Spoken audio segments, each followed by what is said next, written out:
U našu redakciju stigne u toku samo jedne nedelje preko 50 pisama i telefonskih poziva u kojima iskazujete svoje nezadovoljstvo stanjem na našim ulicama.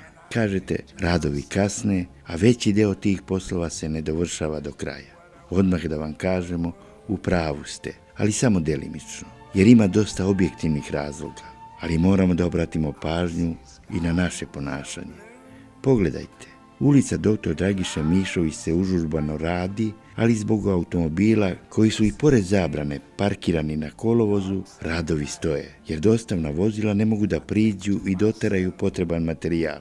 Na primjer, cement istovaraju na početku ulice. Na 100 metara odatle saobraćajni policajac. Prilazimo i kažemo kakvo je stanje tu odmah iza prvog ćoška. Njegov odgovor, moram da obavestim nadležne. Radovali smo se rekonstrukciji parka u centru grada. Izgrađene nove stade, posejana trava već nikla i nežno se zeleni. Šta li je bilo u glavi ovog verovatno mladog čoveka da uleti motorom u svež travnjak i napravi ovakav vandalski idiotizam? Nije on uradio to na jednom mestu, nego besneo po celom parku. A priznaćete, zato treba vreme. I kako je moguće da ga niko ne vidi? U neposrednoj blizini su 2 stanice, železnička i autobuska, i tu sigurno ima policije. Ostaje da žalimo počinioca ovog nedela, jer njemu ne treba policija, njemu treba lekarska pomoć. Na ovaj kontejner u Železničkoj ulici čekalo se godinu dana.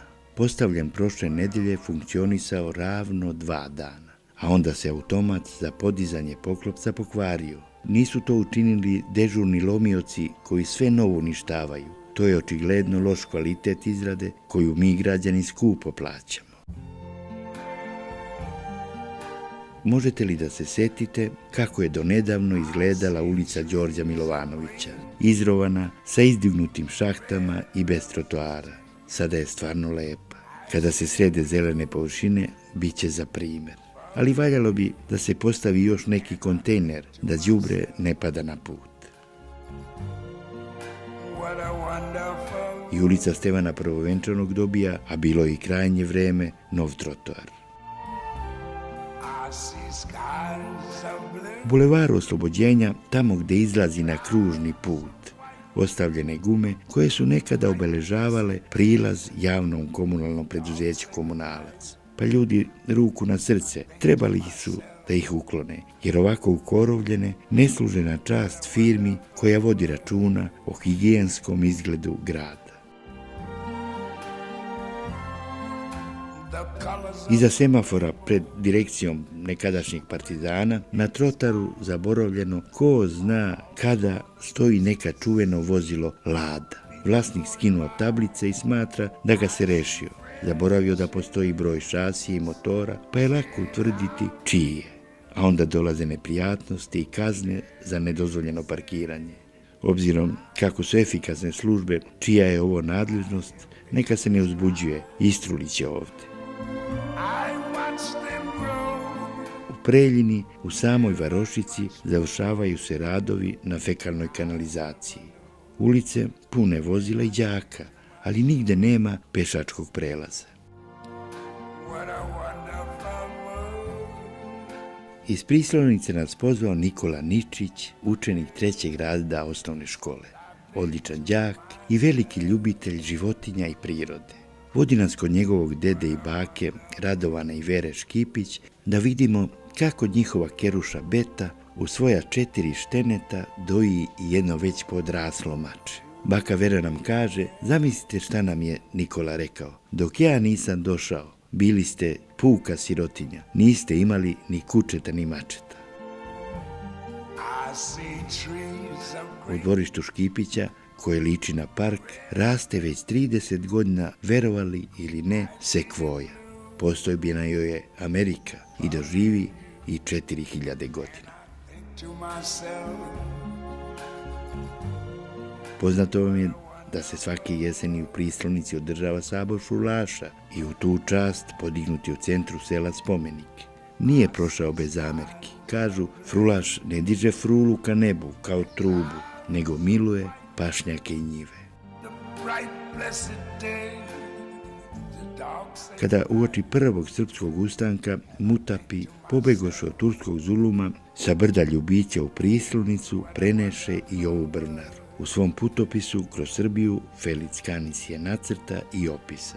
Sadašnji vlasnik Velibor Živković kupio ovo imanje 1975. godine. Kaže da su ranijih godina dolazili iz Zavoda za zaštitu spomenika iz Kraljeva, obećavali da je otkupe i zaštite. I ostalo na tome. Slična inicijativa pre neku godinu došla je od Turističkog saveza Čačak, koji je inače organizator sabora frulaša. Hteli da je presele u centar sela i otvore muzej fruli. Ne beše para i od tog posla ne bi ništa. Sadašnji vlasnik ne može da je održava i sve se čini da će ovo kulturno dobro nepovratno propasti. Ogreja sunce, vraćamo se u Čačak. Svraćamo ne slučajno u renomiranu turističku organizaciju Čvorak. Gostoljubivom vlasniku Slobodanu Čvoroviću donosimo na poklon kolače koje pravi firma Galeta iz Prislunice. Poznat po svojim neobičnim idejama i preduzimljivošću, Čvorak nam nudi putovanje iznenađenja. A to je, sednete u autobus 9. novembra u Čačku 18 sati i ne znate kuda idete. Zna se samo da polazite iz Beograda oko 21 sat i odlazite u nepoznato mesto. Stižete na odredište i vikend provodite u bazenima sa termalnom vodom, saunama i kompletnim wellness programom. I to sve u hotelu visoke kategorije uz pun pansion provedete 2 dana. Oporavljeni i osveženi vraćate se u Čačak oko 23 časa. Cena aranžmana je 99 € u dinarskoj protivvrednosti. Muškarci imaju privilegiju, plaćaju 3, a žene u 2 rate.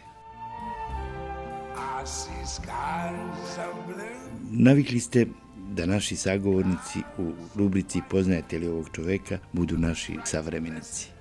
Malo smo nešto izmenili. Na Čačanskom groblju 2 spomenika privlače našu pažnju.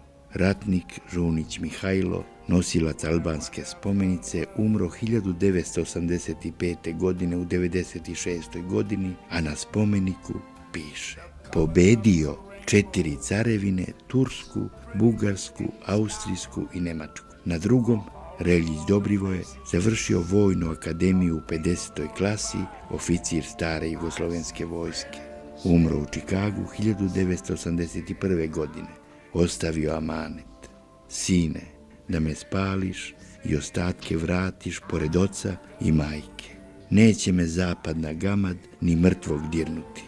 Čikago, 1979. godine.